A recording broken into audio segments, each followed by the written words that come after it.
Hey everyone, welcome to this 8-week comprehensive workshop on creating posters using Canva. I have to admit, I am absolutely thrilled to be conducting this workshop. And at the onset, I've never really done something like this before. So it's going to be a huge learning for me, and I hope it is for you too. But before we begin, to share a little bit of trivia of how I actually came across Canva. So roughly about a year or so, I was the VPPR of my club. That's Anaphon Speakers Club in Goa. And just like a lot of you VPPRs, I was completely frustrated with the process of creating posters. And that was when a very dynamic Toastmaster, who is actually one of the admins of this WhatsApp group, that's Raymond. Again, he's a member of multiple clubs in and around Kuwait, and of course, my club, home club as well. And he has won multiple awards for PR related activities for Toastmasters.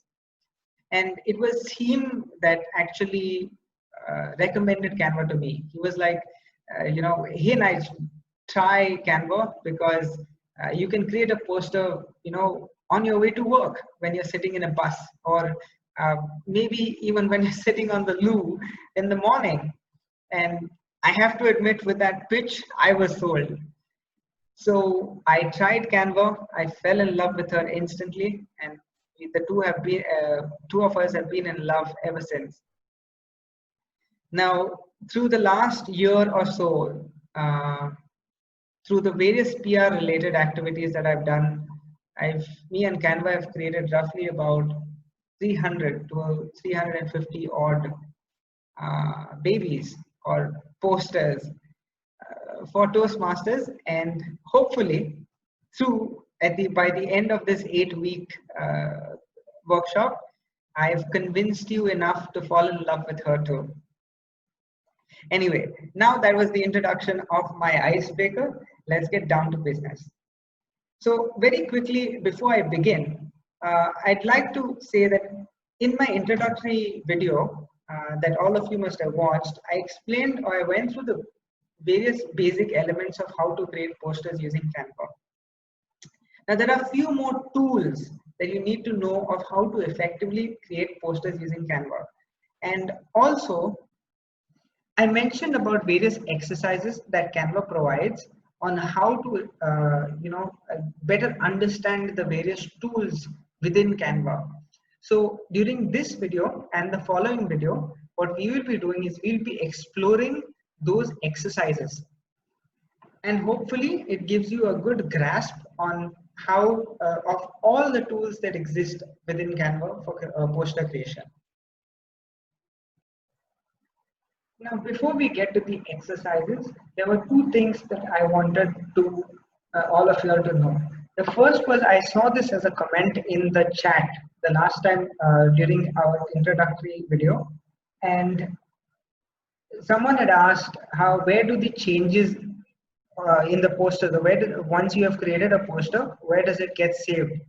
So Canva is a web-based platform, and if you need to have an internet connection in order to be able to use Canva, whether it's on the phone or it's on the laptop.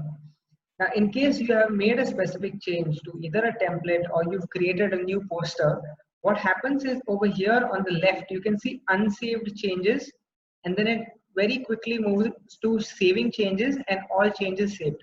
So all your changes or whatever posters get directly synchronized with your Canva account. The second thing that I wanted to inform, to get you guys to know is this option over here of undo. So once I've made a specific change to a poster, I can undo the changes by clicking on this link, or I can also use the option Control and Z. So if I made a poster, I can use, I've made a change, I can use the option Control Z, and it will be, I will be able to undo that specific move.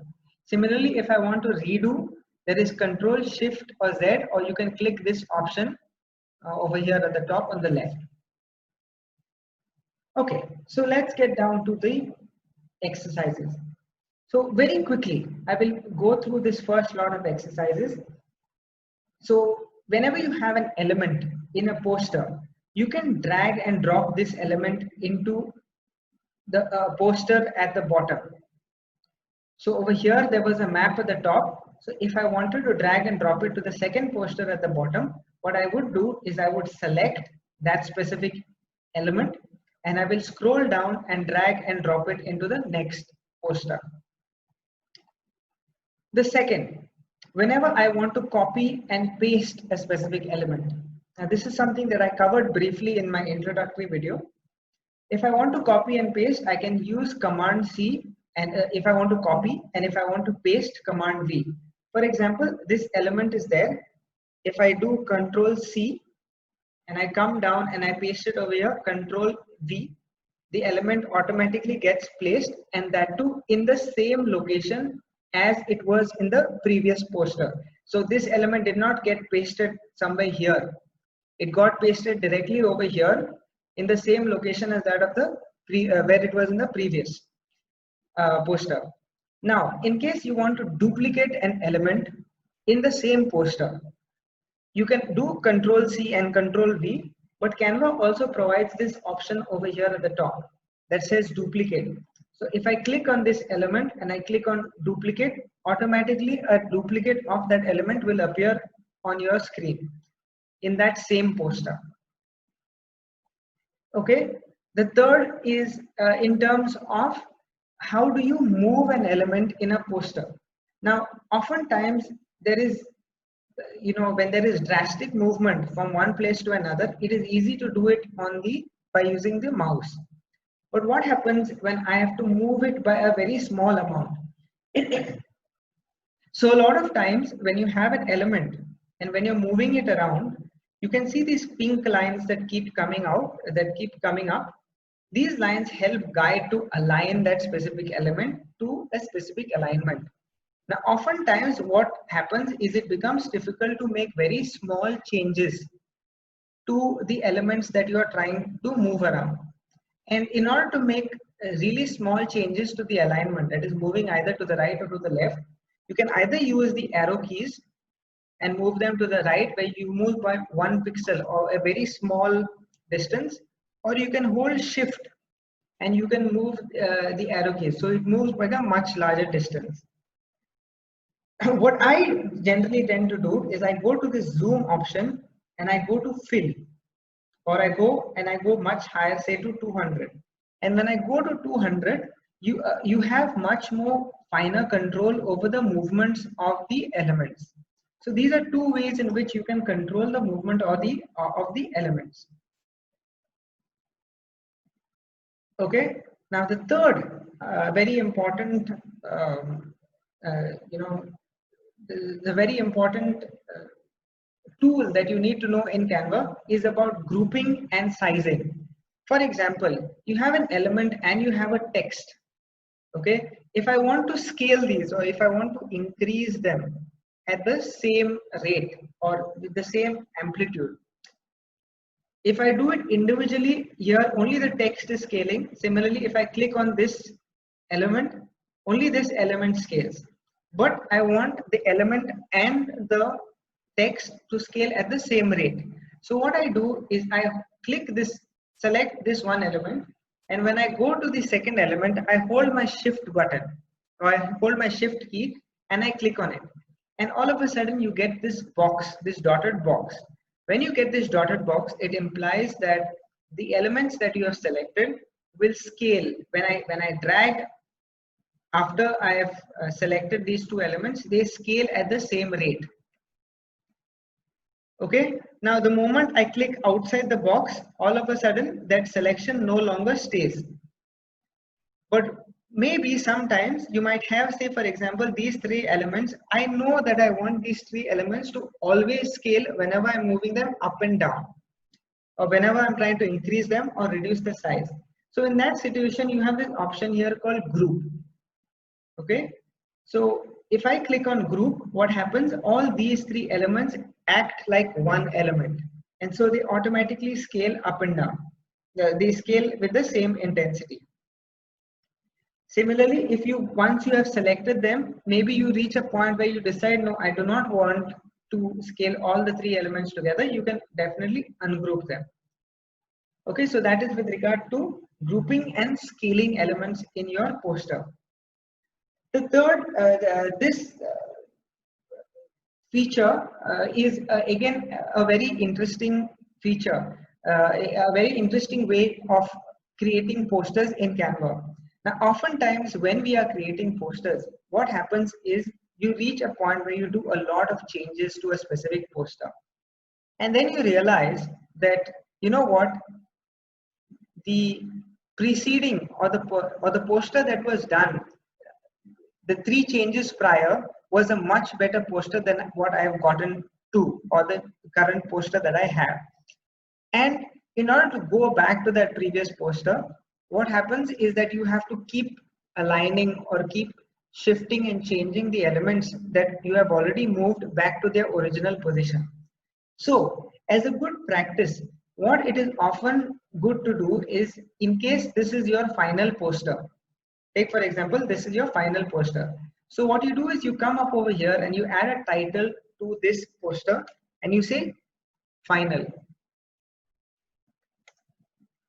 Once you've done this, you have an option over here that says copy page. If you click on this, it duplicates the same poster.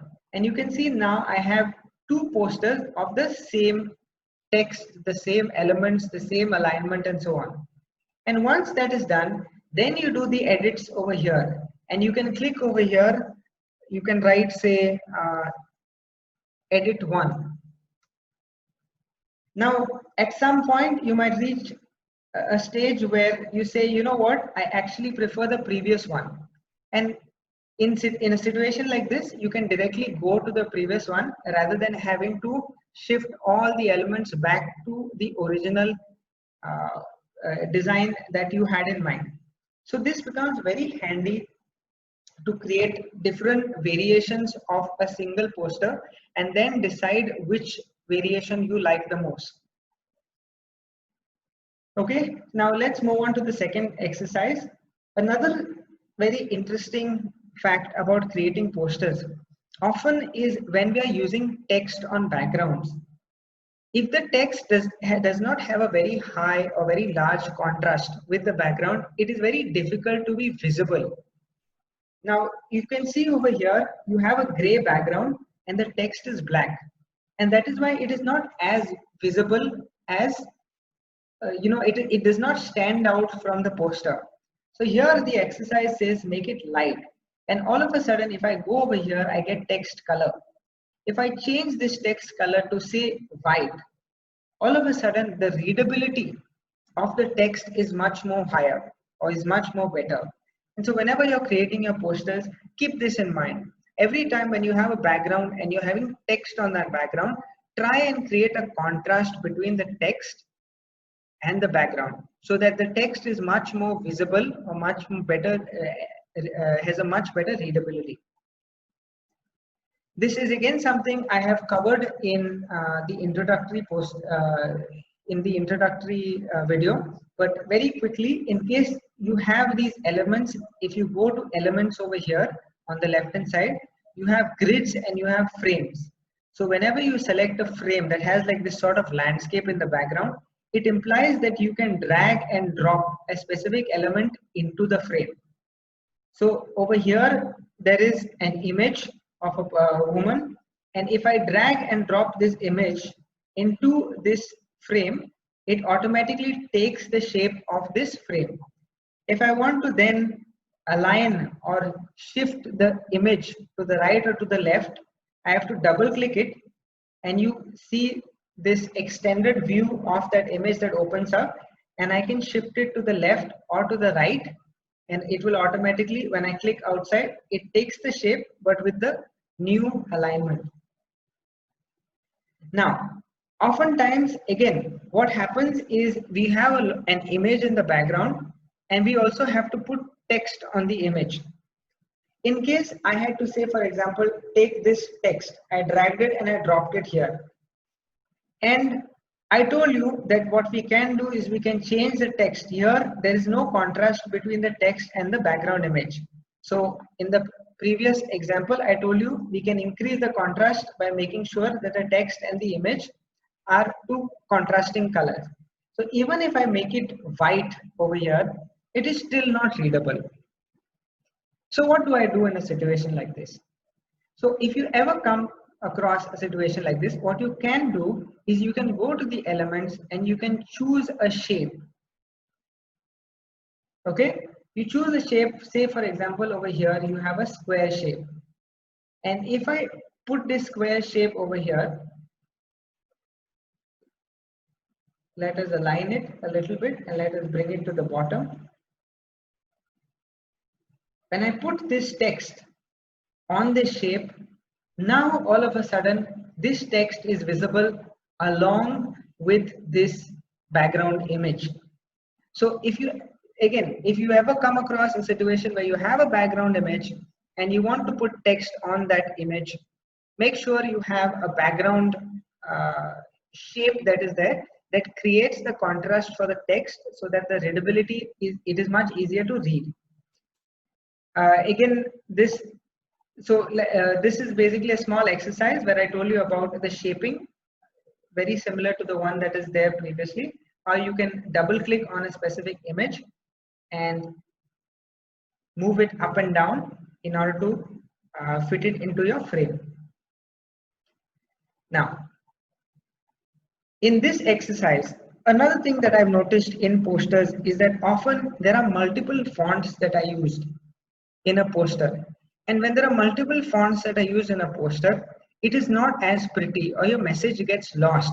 It does not look very aesthetically pleasing. So similarly over here, they say make each font combination the same. So whenever you are creating a poster, try and use a maximum of 2 or at the most 3 fonts in order to convey whatever you want to convey. So over here in this exercise, what they're asking is to create this schedule that is written over here at the bottom is in a font called Volcon. So similarly over here, they've asked to change this to that same font that is there everywhere else. So if you want to change the font, you click over here on the left hand side on the top and you select the Volcon font.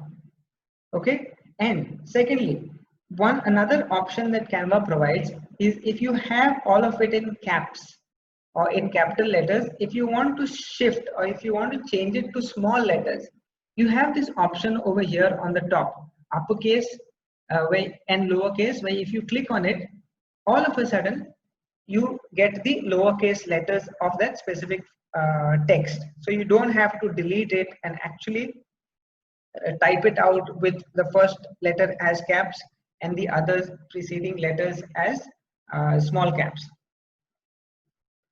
Over here we have again, in terms of readability of in order to create a specific image into an aesthetically pleasing image.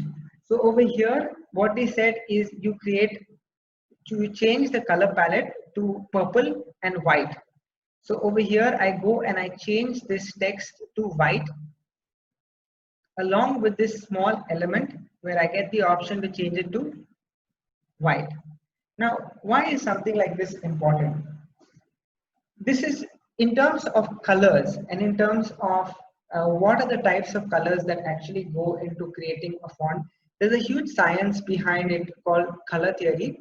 And during the latter parts of this 8-week workshop, we shall be exploring that in detail. But in short, certain colors exude a certain personality or a certain energy. And whenever you're creating an image or a poster, it is important to identify the colors that contribute to that same energy or the same image of what you want to convey. Little more on that towards the further sessions that we have. Okay, now another element of poster design is symmetry. Oftentimes when we are creating our posters,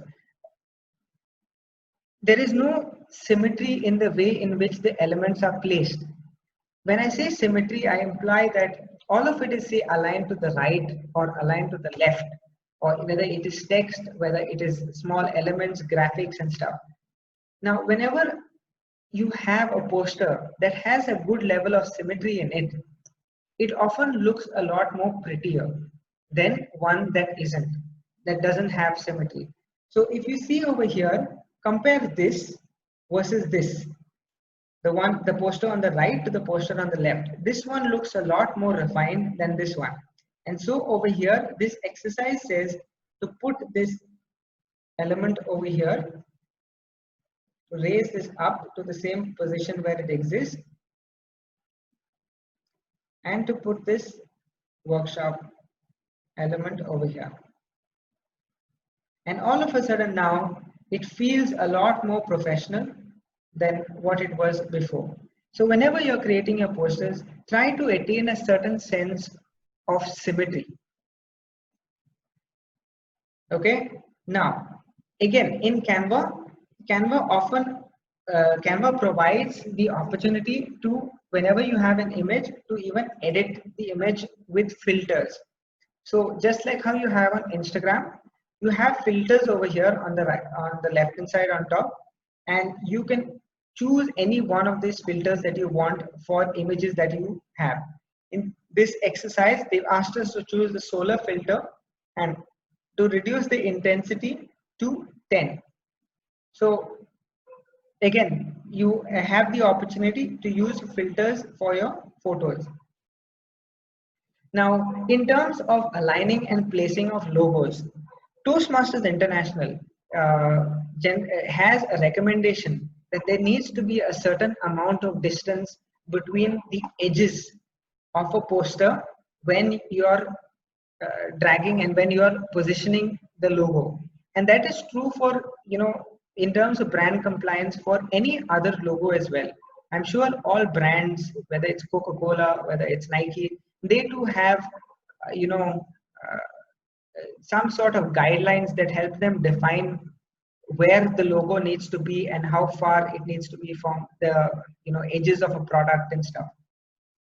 Whenever you're using a logo, it is important to put it in a place where it is easily visible, and it is also important that it is aligned to a certain maybe to the right, to the left, or to the center.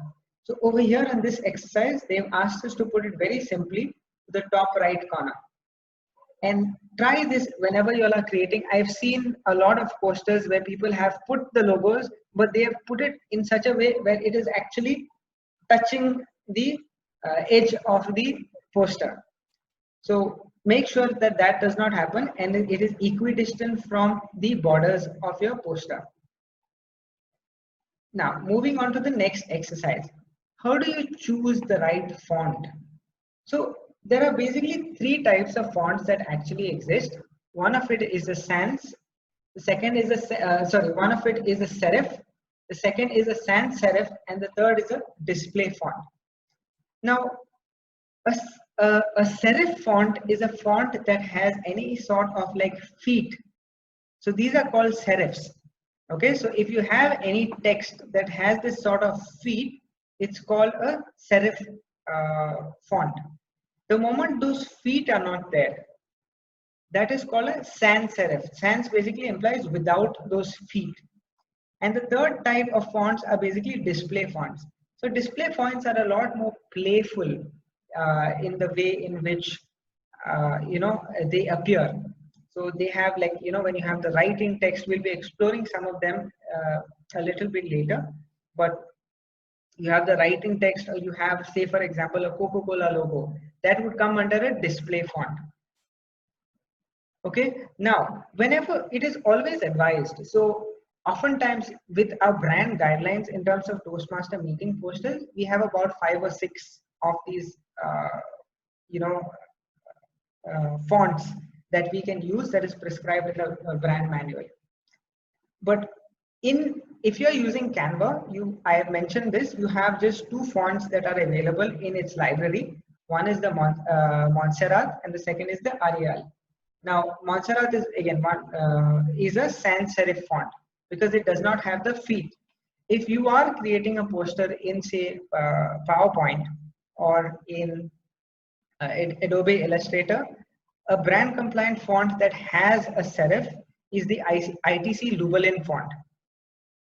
Okay, and generally you have serif fonts, so the fonts that have these feet, used in order to convey a very bold or very strong message. On the contrary, a sans serif font is something that is slightly more milder or slightly not so strong, and a display font is always for something that is playful. So over here, this exercise says use a display font in order to change it to a display font.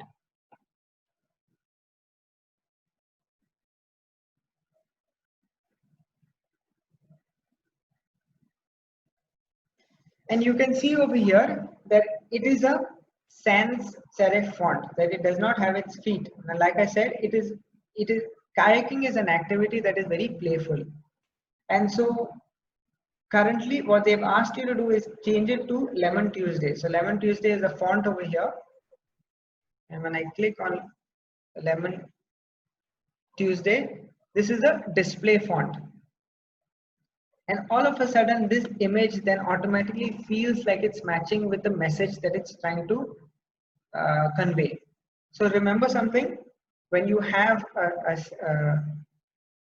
serif font, it is to convey something that is very strong. A sans serif font is something that's slightly milder, and a display font is something that is very playful. Now, a lot of times I've also seen this in posters. The text that you have is so small that it's not readable.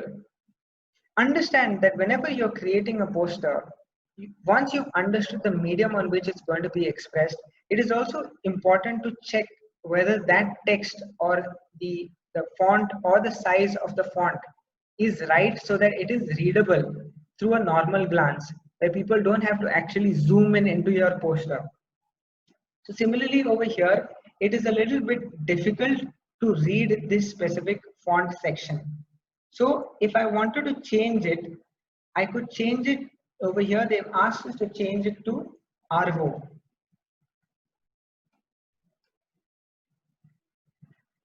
Give me a second.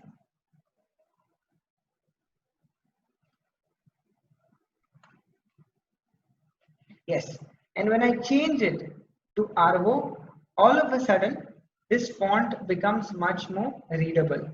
So readability of a font is something that is very important when you're creating a poster. Now, a lot of times, in order to be more creative when you're using fonts, you can often choose text and align them to a specific shape. So in this exercise, what they do is they ask you to scale these texts to that of the shape that exists behind it in order to fit it.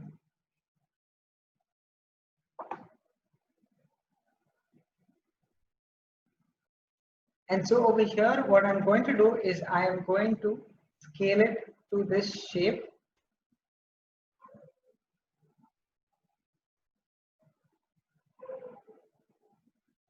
And I'm going to delete the background.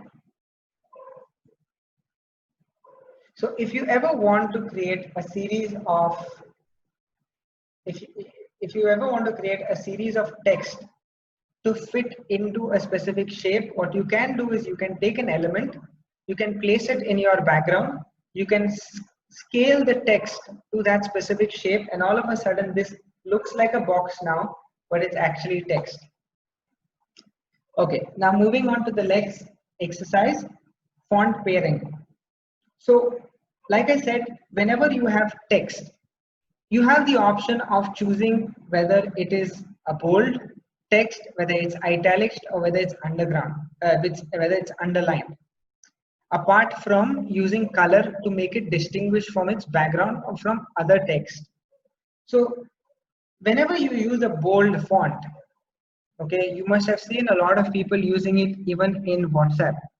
Make sure that bold fonts are not continuously used for all the text that you have on your poster. That is very important to keep in mind, because bold fonts need to be used very strategically to highlight only the important elements. For example, if it is a congratulatory poster, you can use a bold font for the congratulations name. Or for example, if it's a Toastmaster meeting poster, you could use it only for the theme of the day. Try and not use it too much, because it helps gather it helps draw the eyes to that specific text when it is bold. But if everything is bold, then there's no differentiation between what is important and what is not. So over here, the exercise very quickly asks you to create a bold font, and now you can see that this is much more readable and stronger in terms of its text than when it was not bold. Again, this is a small exercise in terms of display fonts. Display fonts, like I said, is playful. Fix it with coffee. You can very quickly change it to a PlayScript font, and then it feels like it's much more in tune with what it's trying to convey. That coffee is not something that is very, very serious. Having coffee, it is in a way a sort of a relaxing thing. So this font fits in much better with the idea of coffee. Again, over here, a small exercise on fonts. They ask again to change this to playful, because when you have, like I said, a serif or a sans serif font is not something that conveys playfulness. So this is a display font and it feels much more playful. The last section is about images. So Canva provides some sort of filters like you have in Instagram, where you can edit your images, filter them, not too much of editing, but in terms of tones, in terms of brightness. So if, for example, you have an image and you want to adjust the image, the brightness, the contrast, you have saturation, you have tint, you have, all these options are available in terms of in terms of adjustments to a specific image. Okay. Again, apart from adjustments, you also have filters that are there. You can choose. We already experimented with this solar one. You can choose any other type of other filters that are there for specific posters that you want, and accordingly change the intensity of it and so on and so forth. Another very interesting effect is the vignette. So the vignette is like this, on the edges you have like this kind of closing slight background shade to the image, and if you want to have a vignette in your poster, in your specific image, yeah, you can do it this way, where you can now see that towards the edges of this image over here, there is this sort of black shade that has come to the image. It kind of makes it look a lot more professional for certain images. Now, in case you have done a lot of changes to your image and you're not happy with where it is, but you don't know what the normal was, you can always go and you can just click on reset over here. So the moment you click on reset, it goes to the original image. Okay, and one more thing is very important. Whenever you put images on your poster, make sure that all the images have the same or very similar type of editing or similar type of filters that are used. It should not be like two of them have a very strong image or a very filtered look, and the other one has a very basic unfiltered look. It helps to ensure that the aesthetics of the poster looks good. And last, we will be going to explain. We'll be going through how text and images, they kind of how you're supposed to use them in a sort of so when you're using text, you should ensure that the text and the image kind of fit together rather than being apart in a way from a visual sense. So for example, over here, the exercise is to scale this bug and to make sure that the bug is in the center. Now this image or this poster over here says it's a bug's life, but where is the highlight, or what is it focusing on, what is it concentrating on. So by scaling this image and making sure that the bug enters this is brought to the center of the image, you can see these white lines sort of that give you a rough estimation of where the image where the center of the image is. All of a sudden, when you say it's a bug's life, you have the bug at the center of the poster in order to convey that same message that the text is putting out. Similarly, over here, one of the things that I told you, in order to create a sort of improved readability of the text, what you do is you can either change the color of the text based on its background, or you can add an element, a solid element behind the text, or the other option is you can choose the background itself. Okay, and over here you have this option of transparency. So the moment you click on transparency, how transparent the background is automatically changes. So you can see over here, it can go to completely transparent to completely not transparent. So in this exercise, they ask us to take it to roughly about 50. Okay, again, this is very similar to what I showed you. But it's a mixture of changing of transparency as well as adding an element behind. So what happens is when you add an element, a solid element behind, you cannot see the text, you cannot see the background that is there behind. So if you want to be able to see it, you can edit this transparency. And all of a sudden, you have a better readability of your text. You have a background that is helping you contrast from the background and the text. And at the same time, you can see the background. So this is a very small nifty trick of how to make sure that your text is readable. So that brings us to the end of the first session. I hope you guys liked it. I hope you guys learned something from it. Now, in terms of the exercises, what I shall be doing is I shall have a separate video separate from the session where only the exercises are there, so that in case you want to check only what the exercise is for those specific 3 days or for the specific week, you can check only that video. But one thing I want all of you to keep in mind. Now, I know some of you might be very new to Canva, extremely basic in your competence. Some of you might be intermediate, or some of you might be, advanced in using Canva. I want each and every one of you, irrespective of your competences, to challenge yourself when you're trying to execute these exercises, because it is in that challenge that you will find growth. So I will share, apart from that video of the exercise, I will also share the details in a small text message in the group, all of which will follow after this first session video. And I'm looking forward to seeing all your submissions very soon. Thank you for tuning in.